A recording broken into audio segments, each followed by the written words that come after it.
Hello, my little edible crystals. It's Michelle Visage. Welcome to another episode of Whatcha Packin.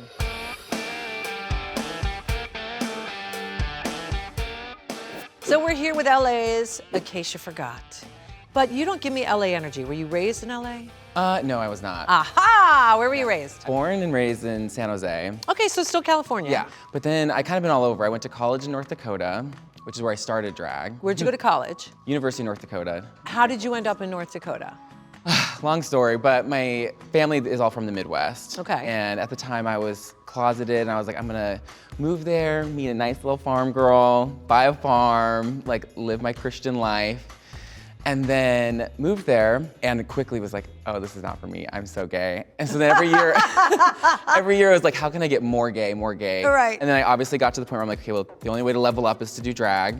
So I started doing drag. In North Dakota? Mm-hmm. Stop it! Yes, I will not. I did it in my senior year and there's one monthly show there hosted by BJ Armani. Wait, one monthly show like in a bar? At the VFW. Oh my God. Yeah. Okay, wait, we have to, wait, let's break this down. Like, how did you find drag? Yeah, I found Drag Race and just kind of like dove right in. The first season I watched live was season 8. Okay. And it was just completely changed my perspective of like the world. And I always loved like sewing, I loved music, and drag was the one thing that could kind of bring it all together. And so you were like, let me just start painting my face. Yeah. Did you have roommates at the time? I had a boyfriend that I was living with. Oh, so you were already like, Oh yeah, at this point, yeah, I was like, jump ship on the picket fence. oh of yeah. life. Okay. And then I just fast tracked it to tree. Yay! Yeah. We love Boys Town. Yeah. Okay. So you had a boyfriend and you tell your boyfriend, you know, I'm gonna start dabbling. Yeah, we watched Drag Race together. We were like just so into it. But then once I started actually doing drag, he was like not into it. And so I kind of had to like, I would paint my face in my closet and like, he just kind of wanted to be like everything separate. You were literally pushed back in the closet. Yeah, he like didn't really like to go to my shows or like couldn't hold his hand. You're not with him anymore. Oh God, no. Okay, good. The guy I'm with now, I was like, he's like, oh my God, you're like the same person. Like, who cares? It's all, life is drag. You know what we call that? An adult. Right? A mature adult. You're telling me. Thank you.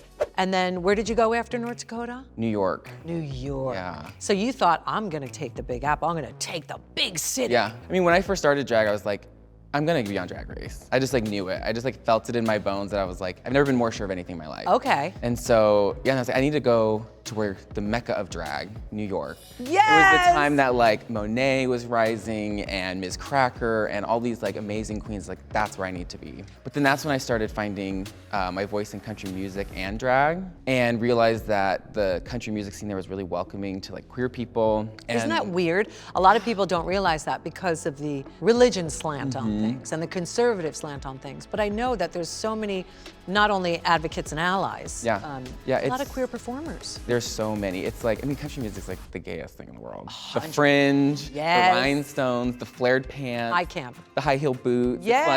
It's like, come on. So how did you find country music? Well, all my family comes from like the South or Minnesota. So they all played bluegrass music. Everyone in How my family. cool. Yeah. So I know you play guitar. Do you play banjo and all that too? I play guitar, piano, banjo, mandolin, ukulele. Banjolele? I can. I bet you can. Put it in my hands, I'll figure it out. Okay. I could play a harmonica. Can you play a skin flute? That's what I majored in college. Yes, That was my primary instrument. perfect. Yeah. I love that.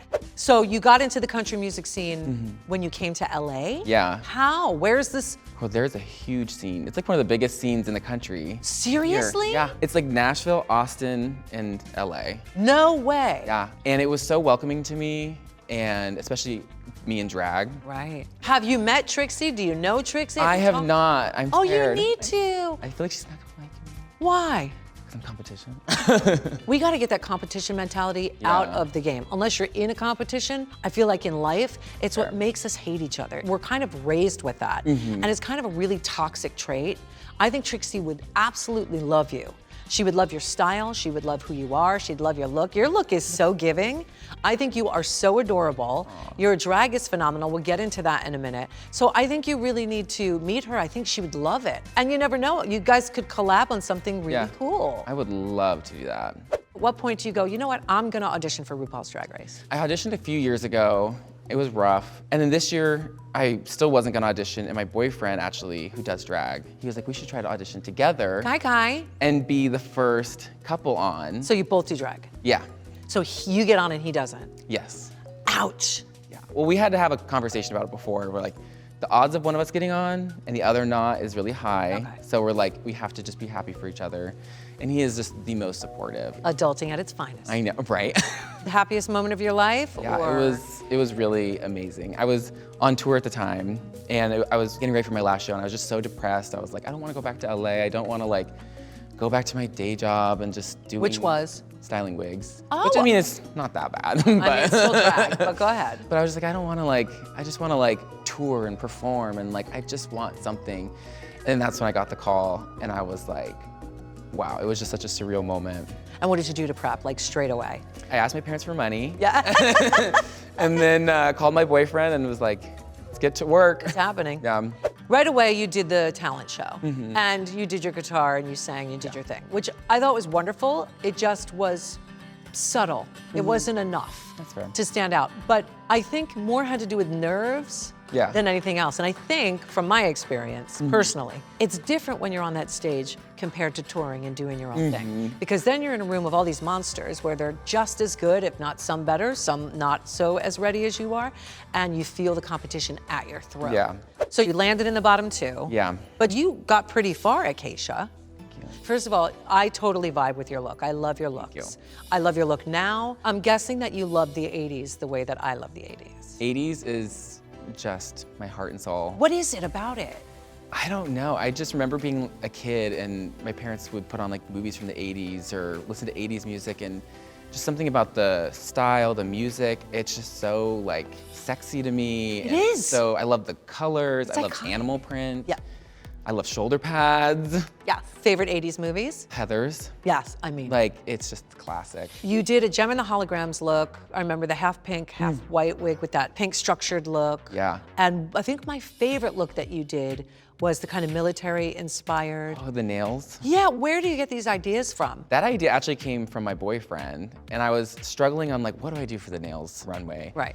And he was like, you should be a Swiss Army knife. And I was a Boy Scout, so I do have experience in that. And I you was had like- all the different little Yeah, attachments. he just got the pieces cut in acrylic, and then he made the nails all for me. How great is that? I know, he slayed with that one. So the Rusical, He was okay. Kansas Dorothy.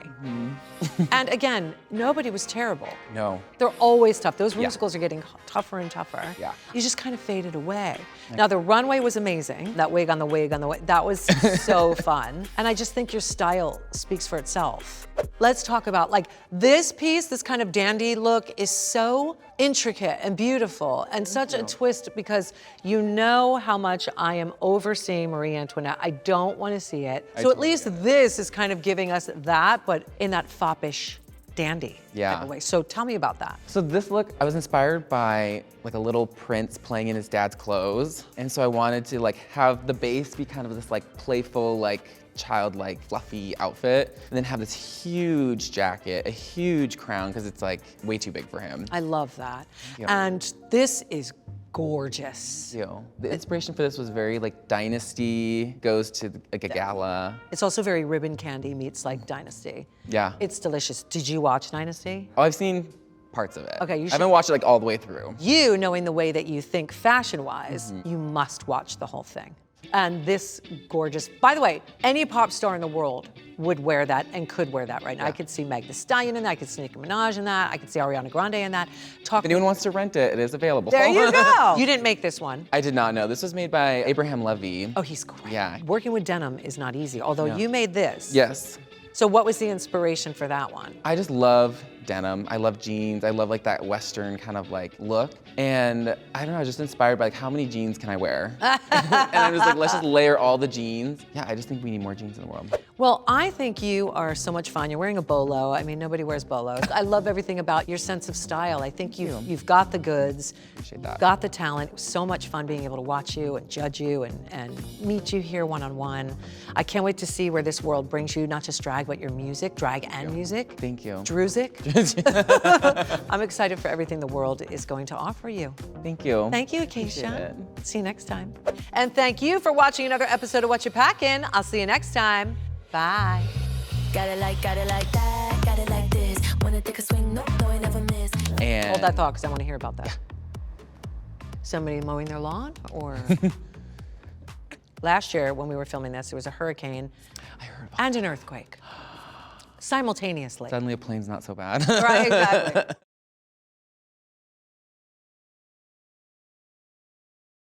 Hey, you want more non-Emmy nominated gay you traders? Well, then don't forget to subscribe to the RuPaul's Drag Race YouTube page.